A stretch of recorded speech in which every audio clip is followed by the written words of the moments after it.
ఈరోజు దేవుని మాటల 11వ కీర్తన 7వ వచనం. యథార్థవంతులు ఆయన ముఖ దర్శనము చేసెదరు. యథార్థవంతులు ఆయన ముఖ దర్శనము చేసెదరు.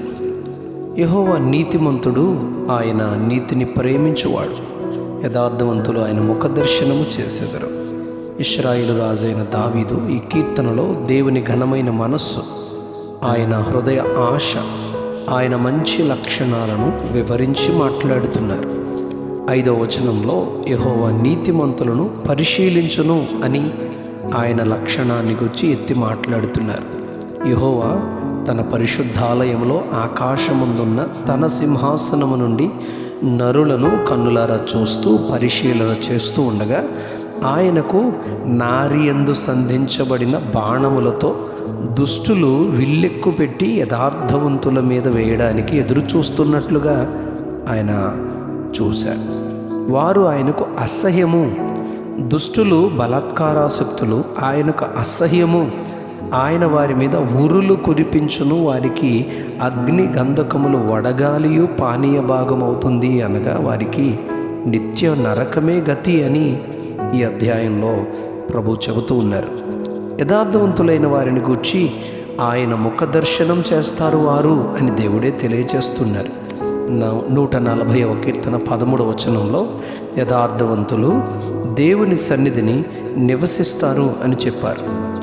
సామెతల గ్రంథం 2వ అధ్యాయం 21వ వచనంలో యథార్థవంతులు దేశమందు నివసిస్తారు అని చెప్పారు. సామెతల గ్రంథం 14వ అధ్యాయం 9వ వచనంలో యథార్థవంతులు ఒకరి యందొకరు దయ చూపుతారు అని చెప్పారు.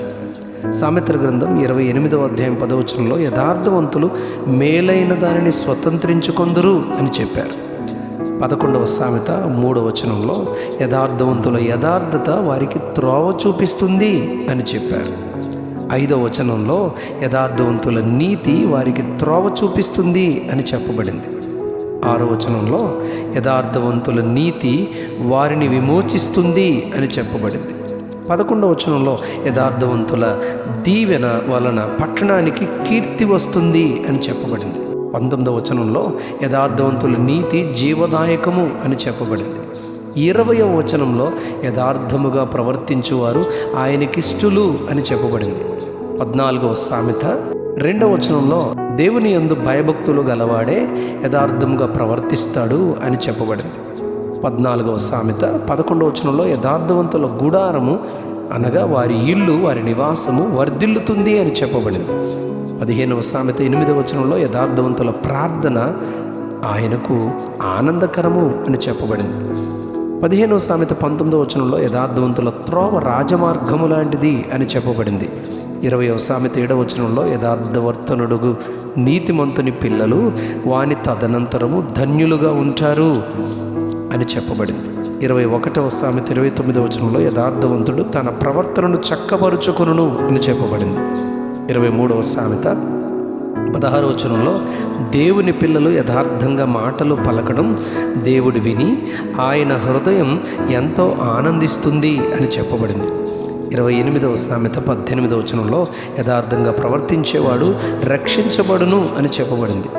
29వ సామెత 27వ వచనంలో దుర్మార్గుడు నీతిమంతులకు హేయుడు, యథార్థవర్తనుడు భక్తిహీనునికి హేయుడు అని చెప్పబడింది. మనుష్యులు యథార్థవంతులను ద్వేషించడం మనం చూస్తున్నాం, కానీ యెహోవా యథార్థవంతులను ప్రేమించును, వారు ఆయన ముఖ దర్శనం చేస్తారు.